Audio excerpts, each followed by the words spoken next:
Assalamualaikum warahmatullahi wabarakatuh.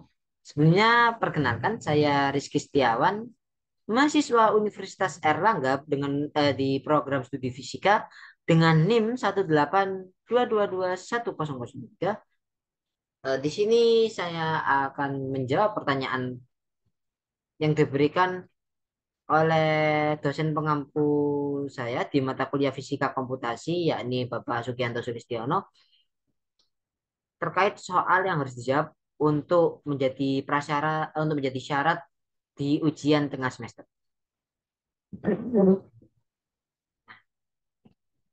Sebelumnya saya akan share screen dulu ya untuk di ini VS Code, karena kan ini di mata kuliah fisika komputasi, jadi ya kita buka lah VS Code. Nah, di sini saya akan menjawab dari soal yang nomor 3 terlebih dahulu, yakni soal yang diberikan coding khusus yang mengandung error yang diberikan sesuai NIM. Nah, jadi di sini ini langsung saya copy ya dari pesan yang dikirimkan oleh beliau, yang dikirimkan oleh Bapak Sudi. Ini langsung saya copy ke VS Code, dan tentu di sini saya jadikan komennya di atas, karena kan kalau eh, tulisan biasa kan nanti juga error kan. Jadi di sini saya jadikan komen. Codingnya mulai dari sini, mulai dari nilai mahasiswa ini sampai ke, nah, jadi udah diberikan bahwa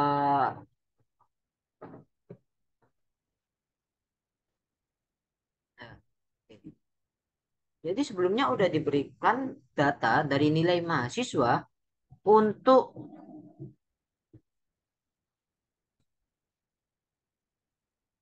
data dari nilai ini nilai mahasiswa ini merupakan data data yang harus kita perolah, yang harus kita olah. Di sini terdapat 5 data ya, dari 80, 75, 90, 85, dan juga 95. Nah, database ini nantinya akan kita olah untuk menghitung rata-rata dari nilai mahasiswa. Nah, jadi di sini karena rata-rata kan seperti yang kita tahu ya, untuk rata-rata kan kita biasanya menggunakan jumlah eh, jumlah total nilai data dibagi dengan jumlah data. Nah, yang dimaksud dengan jumlah total nilai data di sini adalah 80 ditambah 75 ditambah 90 ditambah 85 ditambah 95. Nah, eh, untuk menyingkat itu semua, daripada kita harus menggunakan tanda plus ya untuk masing-masing dan menuliskan ulang, kan kita kan mempunyai database ini, kan kita definisikan sebagai nilai mahasiswa. Nah, database ini kita sumasi, kita jumlah semuanya di dalam. Nah, di sini kalau kita dekatkan itu bisa muncul ya. Ini. Nah, sumasi. Itu untuk menjumlahkan semua data yang ada di dalam database ini, database nilai mahasiswa. Kemudian jumlahnya ini kita definisikan sebagai total nilai. Oke. Setelah itu kita bisa menghitung rata-ratanya.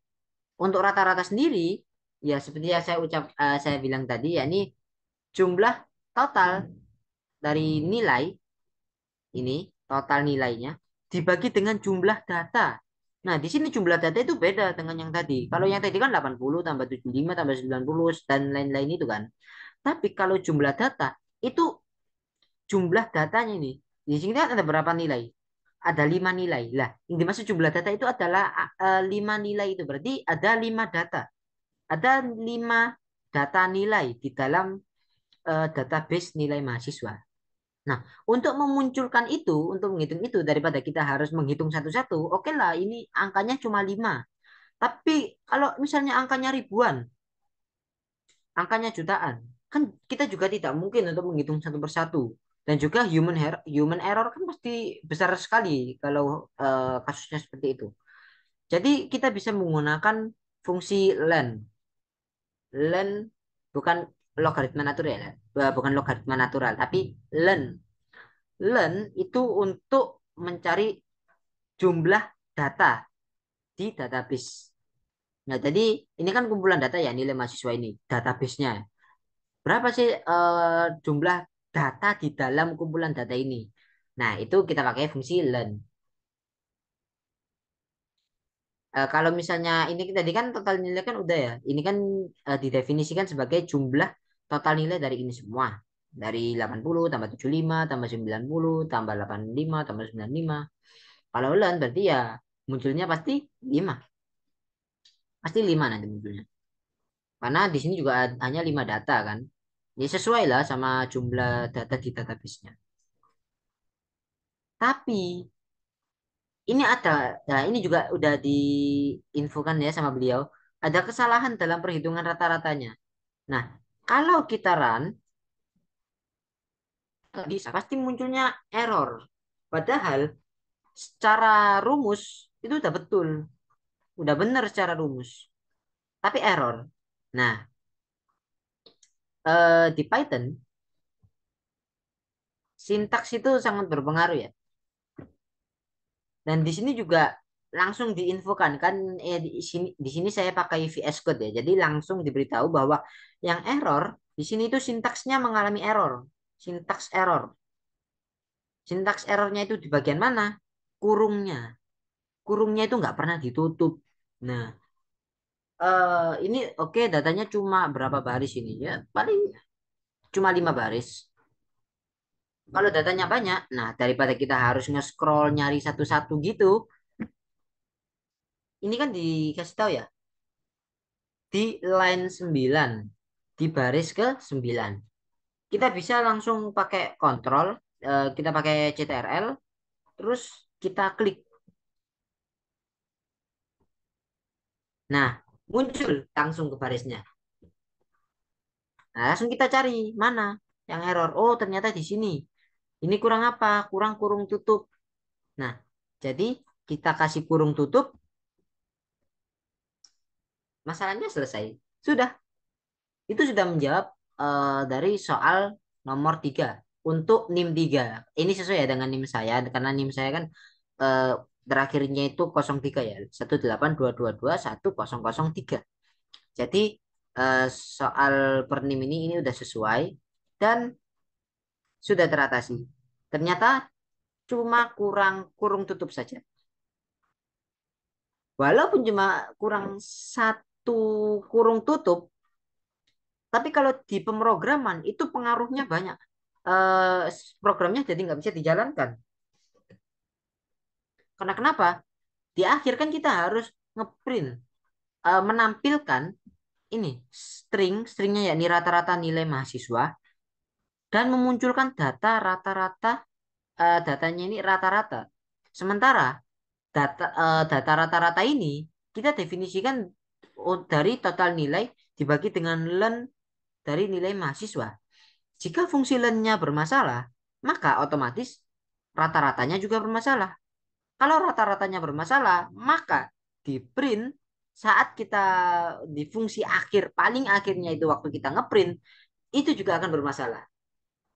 Jadi seperti semacam itu ya, langsung berantai gitu. Hanya karena kurang tutup kurung, programnya nggak bisa jalan. Jadi ya sepertilah pemrograman. Di sini kasusnya kita pakai Python.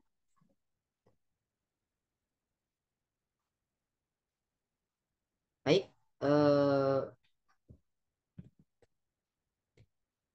nah masih berkaitan dengan Python.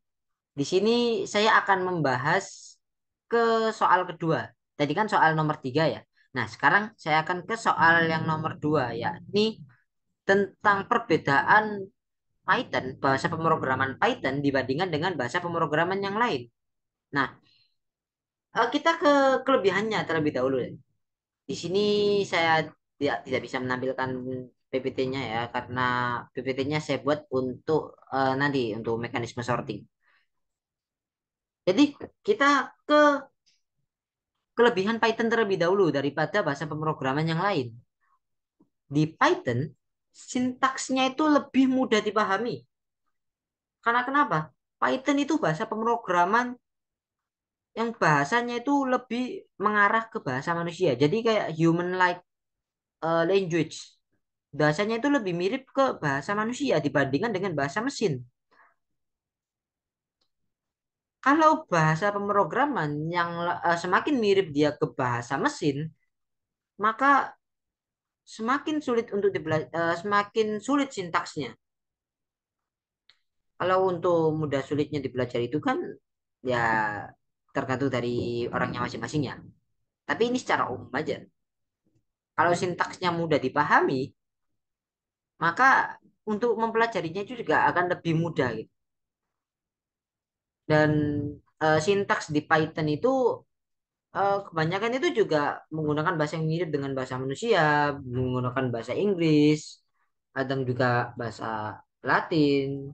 Mirip lah dengan bahasa yang digunakan oleh manusia, meskipun tidak menggunakan satu bahasa khusus gitu. Berarti ya harus bahasa Inggris semua atau bahasa Indonesia semua enggak, tapi tetap menggunakan bahasa yang ya manusia masih bisa paham lah. Contohnya kayak di sini tadi di sum ya, sumasi, summation kan jumlah kan artinya.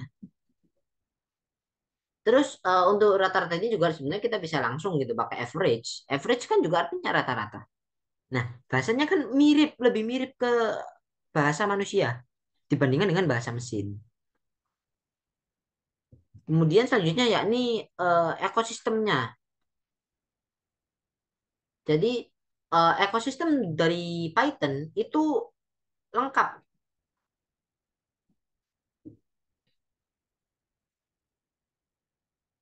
Bentar ya, little bit. Nah, jadi lingkungan atau ekosistem dari Python itu lengkap. Sintaksnya itu juga kaya. Maksudnya di sini kaya itu banyak sekali. Jadi kita itu bisa menggunakan untuk kepentingan untuk berbagai kepentingan kita gitu loh. Untuk berbagai bidang. Dan di Python kita juga bisa mengembangkan berbagai hal, mulai dari web development, pengembangan web, juga data science, atau mungkin untuk mengolah data dari praktikum juga bisa pakai Python. Artificial intelligence AI juga bisa, dan masih banyak lagi. Nah, hal ini yang membuat Python itu eh, salah satu kelebihan yang paling mencolok ya dari Python ya, menurut saya, menurut pendapat saya. Karena ya itu tadi mudah dipelajari, bahasanya juga lebih mirip ke bahasa manusia daripada bahasa mesin. Jadi Python ini cocok gitu loh, dipakai untuk pemula maupun dipakai untuk programmer profesional. Karena kalau untuk pemula itu kan biasanya tuh banyak yang perlu untuk ini ya memahami dari bahasa-bahasa sintaks-sintaksnya itu. Nah, kalau dari awal sintaksnya itu sudah rumit, ya sulit gitu lah, apalagi untuk pemula. Sedangkan di Python ini kan dia human like language ya. Jadi bahasanya itu lebih mirip ke bahasa manusia. Jadi untuk pemula itu lebih mudah gitu untuk mempelajarinya. Dan itu juga nilai plus lah untuk Python. Itu bahasa pemrograman Python ya. Kemudian selanjutnya itu dia itu fleksibel. Python itu fleksibel dia itu. Bisa digunakan untuk oriented object protokol OOP atau ya pemrograman berorientasi objek, juga bisa untuk eh, program-program yang fungsional, prosedural. Jadi eh, developer itu yang memakai Python atau programmer profesional itu dia tuh bisa lebih fleksibel lah untuk menggunakan gaya pemrograman sesuai dengan kebutuhan. Selanjutnya yakni Python itu juga bisa dipakai untuk lintas sistem operasi. Jadi nggak hanya terbatas digunakan di Windows. eh, Python itu juga bisa digunakan di Linux, bisa digunakan di Mac, Macintosh, OS dari Apple ya, bisa digunakan di Windows, dan juga itu tadi adaptif, fleksibel, bisa digunakan di berbagai lingkungan. Kemudian selanjutnya yakni kodenya itu codingnya itu terbaca dan terdokumentasi itu dengan baik.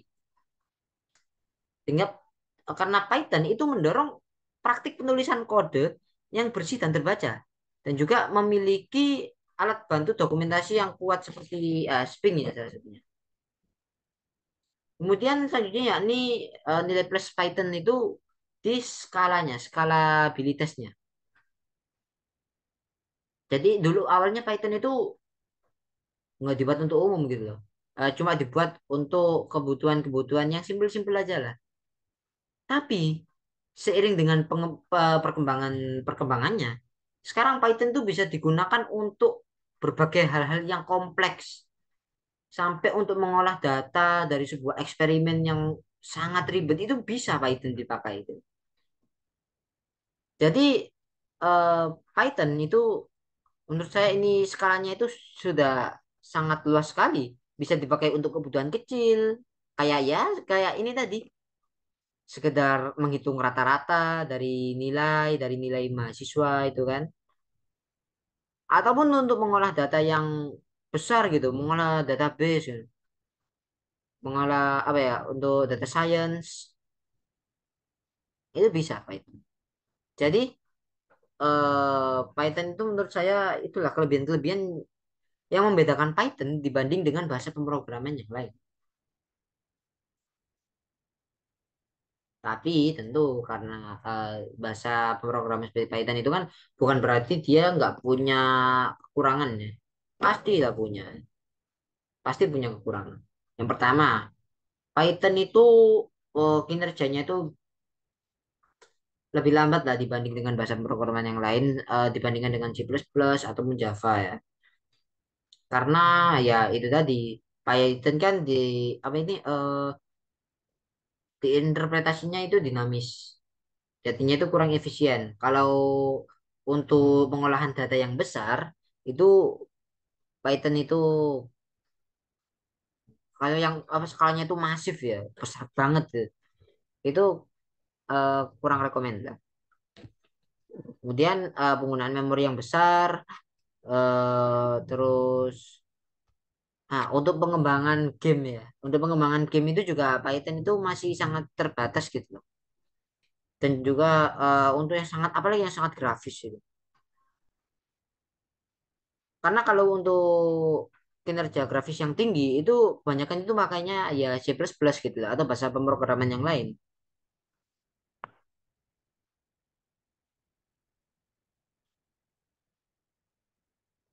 Kemudian selanjutnya ini hmm, kesulitan dalam memutuskan kode yang aman dari segi tipe. Jadi kan walaupun ya Python itu memiliki tipe data yang dinamis, mudah dalam penulisan kode, namun itu juga bisa jadi kerugian karena menyebabkan kesulitan dalam menemukan kesalahan tipe pada tiap kompilasi. Yang mungkin nanti ya baru terungkap lah saat kita run ya kan. Kayak tadi kesalahannya itu baru kita tahu kalau kita udah run. Itu tadi ya. Jadi ya itu ya mungkin ya perbedaan ya sedikit perbedaan antara Python dengan bahasa pemrograman yang lain. Kalau dari segi kegunaan lah, oke. Dari segi kegunaan, saya ingin membandingkan antara Python dengan JavaScript ya. Kalau dari segi kegunaan, Python itu biasanya banyak digunakan untuk pengembangan web, terus juga untuk data science. Karena kan Python juga punya pustaka ya, kayak NumPy, Pandas, Matplotlib, untuk membuat regresi, untuk membuat memplot data itu kan ada juga ya. Kemudian untuk artificial intelligence juga bisa dipakai Python. Untuk otomasi juga bisa. Dan juga untuk pengembangan game ya. Meskipun tidak sepopuler dengan bahasa yang lain, tapi ya masih bisa lah. Sedangkan untuk JavaScript itu biasanya itu pengembangan webnya itu lebih rekomen lah kalau pengembangan web ya daripada Python. JavaScript itu lebih rekomen digunakan. Kemudian untuk aplikasi mobile. Jadi kalau ingin membuat aplikasi mobile itu bisa menggunakan JavaScript. Dan juga untuk pengembangan game. Jadi pengembangan aplikasi mobile, pengembangan game itu juga bisa pakai JavaScript. Juga untuk JavaScript itu juga bisa dipakai untuk animasi dan juga interaksi pada situs web. Oke, mungkin itu ya terkait dengan soal nomor 2, yakni kelebihan, kekurangan, dan perbedaan lah Python dengan bahasa pemrograman yang lain. Oke. Hmm,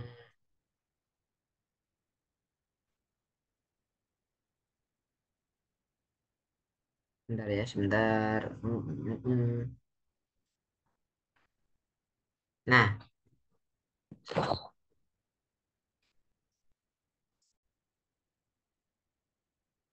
oke.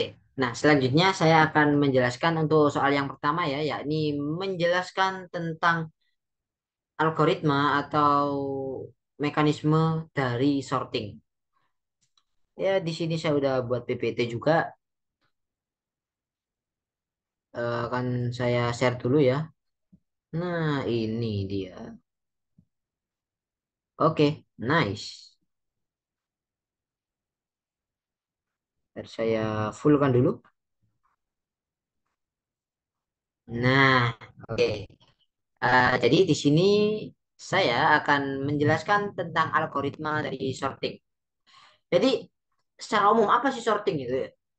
Sebenarnya di sini ya saya perkenalan lagi, saya Rizky Setiawan dengan NIM akhir 03 ya, 1822210003. Oke.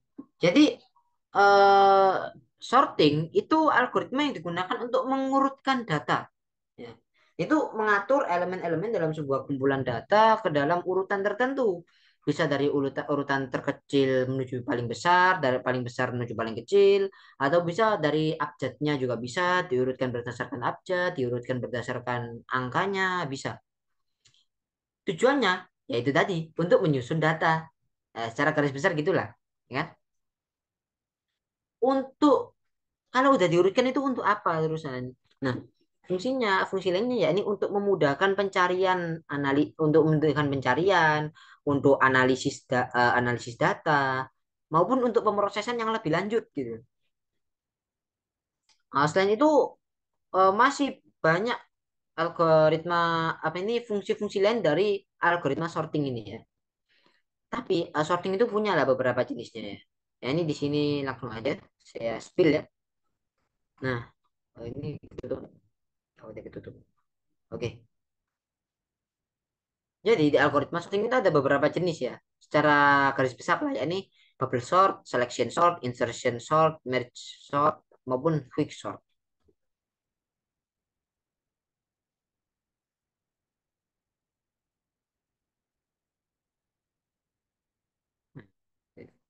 Oke, sekarang kita ke bubble sort dulu ya.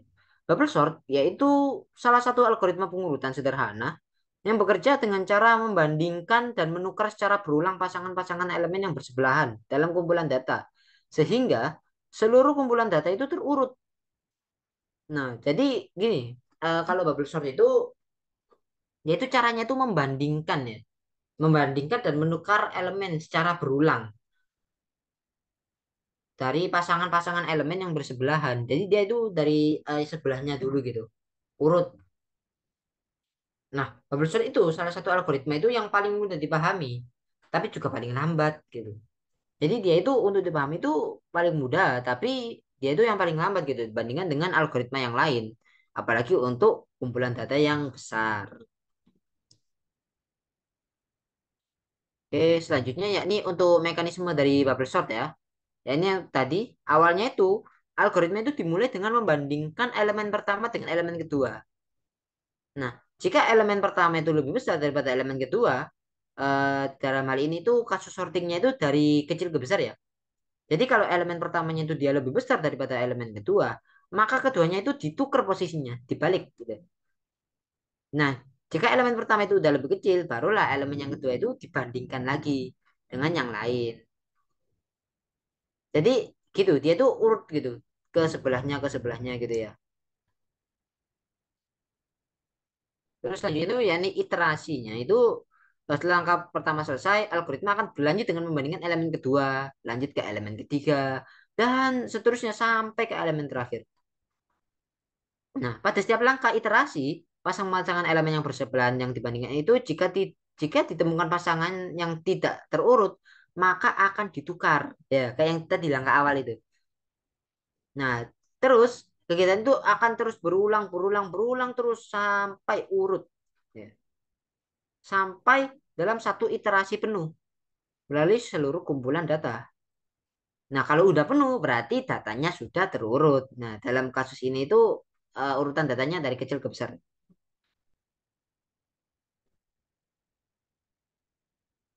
Nah, selanjutnya ya ini untuk waktunya. Dalam setiap iterasi setidaknya itu terdapat satu elemen yang ditempatkan ke posisi yang tepat gitu ya. Algoritmanya itu membandingkan antara dua elemen. Ya, ininya sama lah kayak yang sudah dijelaskan tadi di poin pertama ya.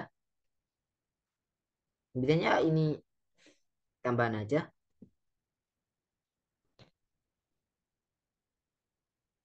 Selanjutnya ya ini ada yang kedua yakni selection sort. Nah, berbeda dari yang gue bilang tadi, kalau selection sort itu algoritma pengurutan yang sederhana, tapi dia itu efisien untuk kumpulan data yang tidak terlalu besar ya. Untuk data ya yang kecil-kecil ya kecil menengah lah. Algoritma ini tuh bekerja dengan cara memilih elemen terkecil dari kumpulan data dan menukarnya dengan elemen pertama. Kemudian algoritma ini memilih elemen terkecil dari sisa data dan menukarnya dengan elemen kedua. Sehingga seluruh datanya itu terurut.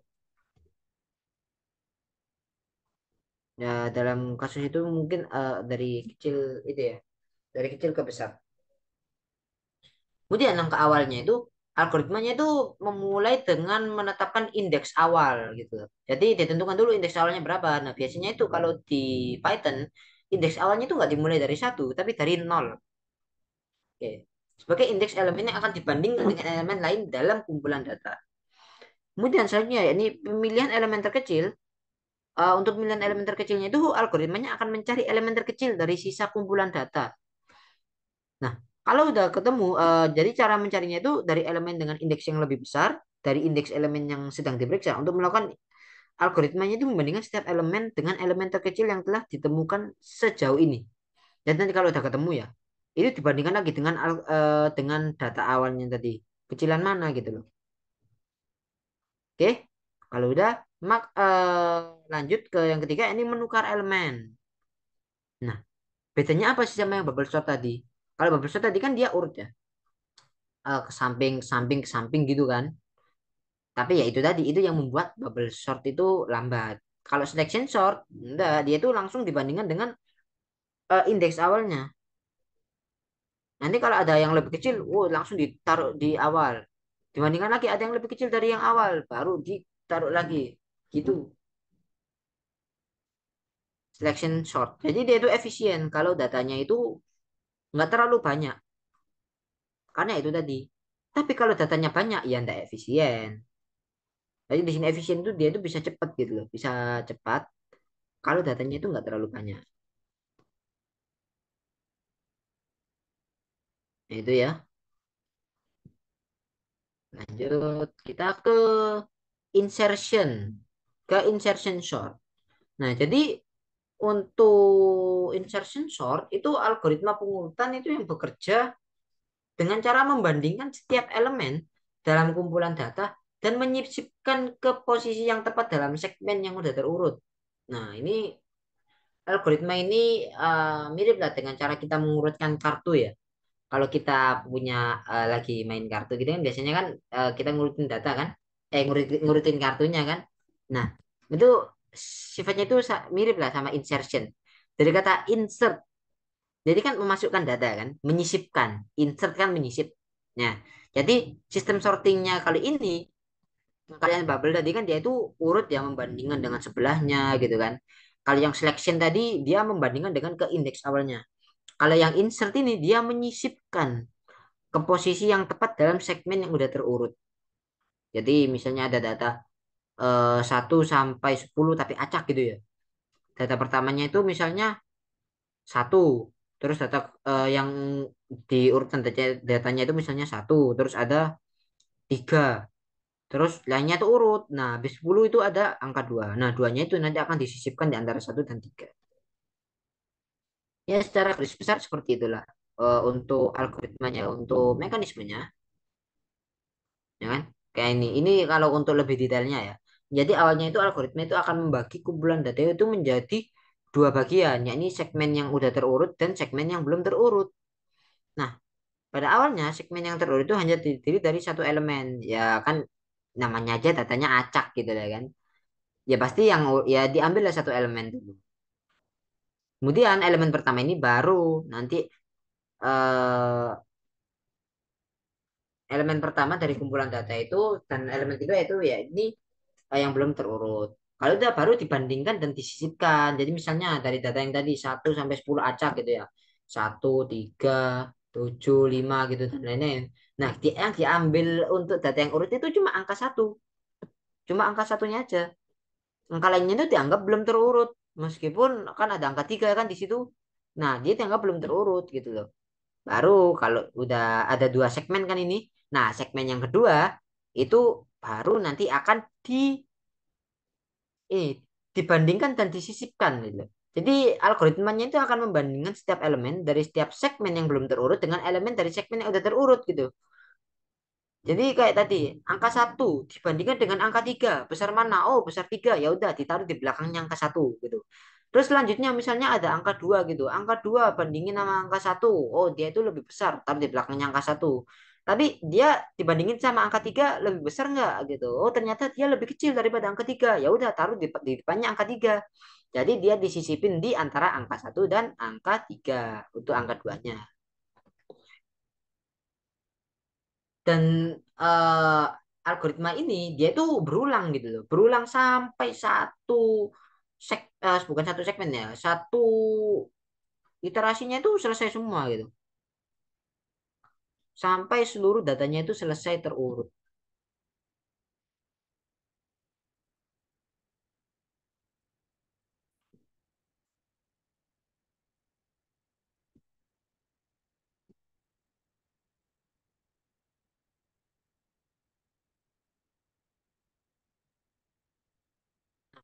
Ini untuk dioptimasi ya, kita bisa lihat di bagian di sini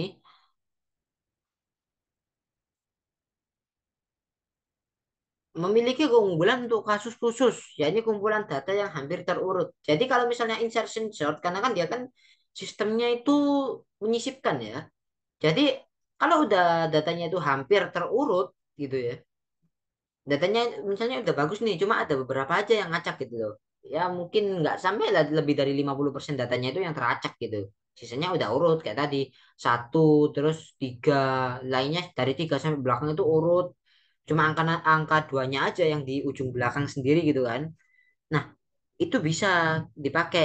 Dia bakal efisien karena apa? Dia sistemnya itu menyisipkan, nggak bandingin satu persatu, nggak bandingin dengan indeks awal kayak yang tadi selection sort ataupun dari dengan tetangganya itu kayak bubble sort itu tadi.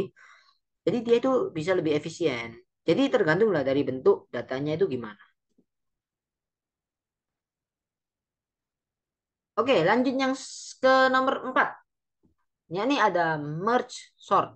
Nah, untuk merge yaitu algoritma pengurutan yang menggunakan pendekatan divide and conquer yang membagi kumpulan data menjadi dua bagian, mengurutkan masing-masing bagian secara terpisah dan kemudian menggabungkan kembali dua bagian tersebut dengan cara yang terurut.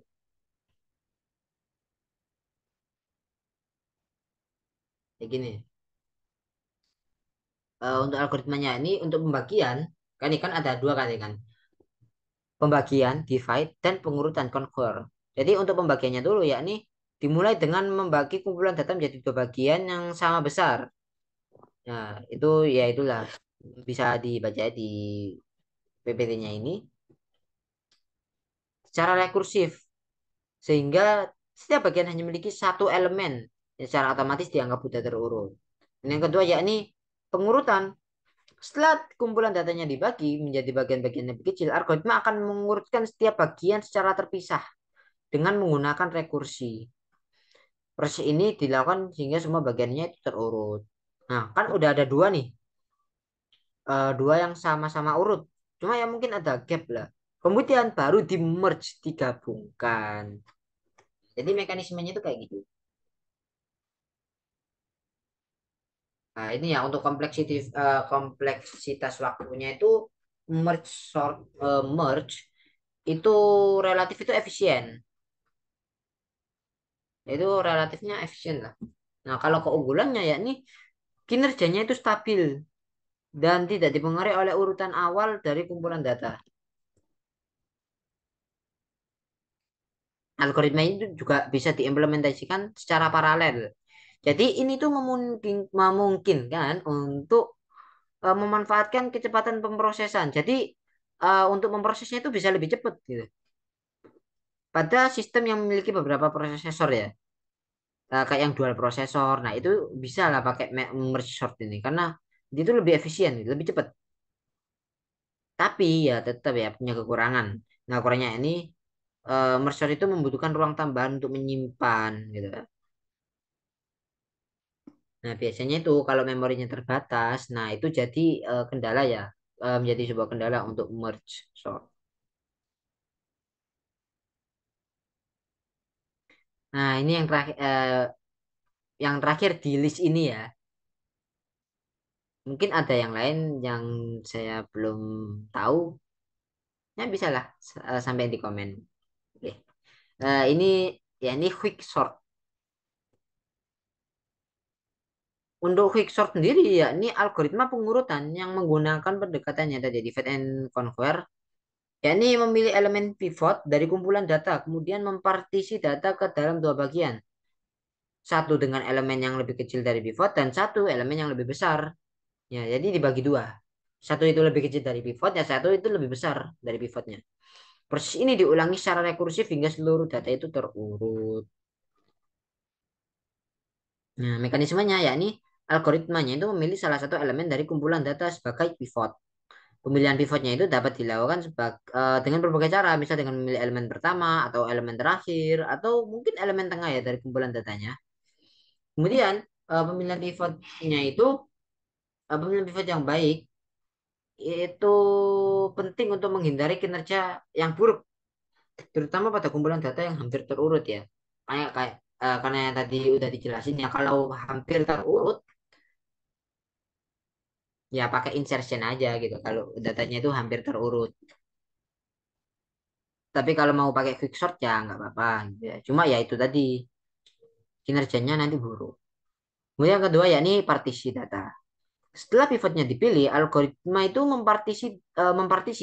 Di sini partisi itu berasal dari kata part, jadi dia membagi-bagi kumpulan data ke dalam dua bagian. Satu bagian elemen yang lebih kecil daripada pivot dan satu itu yang lebih besar daripada pivot. Nah, proses ini dilakukan dengan membandingkan setiap elemen dengan pivot. Nah, jadi itu algoritmanya itu akan membandingkan setiap elemen di dalam masing-masing bagian itu lebih kecil apa lebih besar daripada pivot. Nah, kalau udah ketemu, nanti baru dibagi kedua bagian yang besar itu ya. Dipartisi kedua bagian, kedua part. Pada akhirnya, pivot akan berada di posisi yang tepat dalam kumpulan data. Hanya ini rekursi. Nah, setelah partisi itu dilakukan, algoritma akan secara rekursif menerapkan langkah-langkah yang sama pada kedua bagian data yang udah terbagi. Nah, proses ini ku terus berlanjut gitu. Berulang, berlanjut terus gitu. Sampai setiap bagian hanya memiliki satu elemen yang berarti ke seluruh kumpulan data itu sudah terurut. Nah, kemudian eh, untuk penggabungannya itu tidak gitu, nggak kayak merge gitu. Quick sort itu tidak memerlukan langkah penggabungan karena proses pengurutannya kan udah langsung dari yang awal kan, waktu ngebandingin sama pivot itu. Jadi nggak perlu di merge. Kemudian selanjutnya ini untuk keunggulan. Quick sort itu memiliki keunggulan dalam hal kinerjanya itu yang cepat dan efisien, terutama untuk kumpulan data yang besar ya. Selain itu, algoritma ini juga memiliki overhead yang rendah karena tidak memerlukan penyimpanan data, penyimpanan tambahan atau penggabungan. Mungkin di sini itu harusnya pakai T ya, overheat ya. Atau mungkin ya pakai D. Ya, mungkin saya harus baca lagi lah soal ini untuk Quicksort nih. Jadi kalau misalnya untuk kita akan mengolah data yang besar, database yang besar, kita bisa pakai Quicksort nih untuk ngurutin datanya. Di sini data besar itu yang ribuan ya, ribuan, jutaan gitu ya. Kayak ya data data apa lah gitu ya, yang sampai misalnya sampai lebih dari 250 juta suara atau apa itu kan bisa pakai Quicksort nih ya kalau bikin mengurutkan itu bisa. Atau mungkin ya pakai yang lain yang mungkin saya juga di sini ada beberapa yang kurang tahu kan di sini juga saya juga sama-sama masih belajar. Jadi mungkin kalau ada masukan atau tambahan bisa lah disampaikan di komen.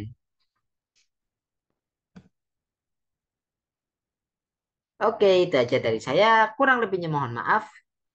Kalau ada yang baik silahkan diambil. Kalau ada yang buruk silahkan dijadikan pelajaran dan jangan diambil.